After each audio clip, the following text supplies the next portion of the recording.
দিতে হয় তাহলে সেখান থেকে আল্লাহ তাআলার রহমতটা উঠেই যায়।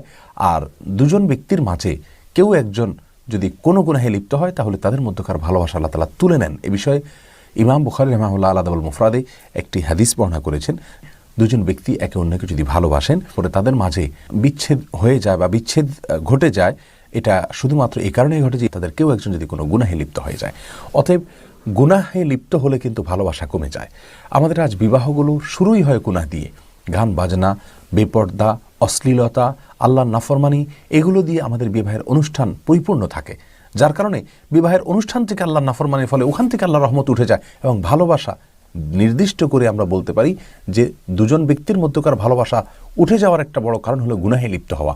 বিবাহের অনুষ্ঠানে গুনাহ হচ্ছে, বিবাহের পরে গুনাহ হচ্ছে, এই গুনাহগুলোর ফলে কিন্তু আল্লাহ সুবহানাহু ওয়া তাআলার রহমত আমাদের থেকে দূরে সরে যাচ্ছে। অতএব এই বিষয়টি খুব বেশি খেয়াল করা দরকার। 5 নম্বরে যে বিষয়টি বললাম, অর্থাৎ আল্লাহ সুবহানাহু ওয়া তাআলা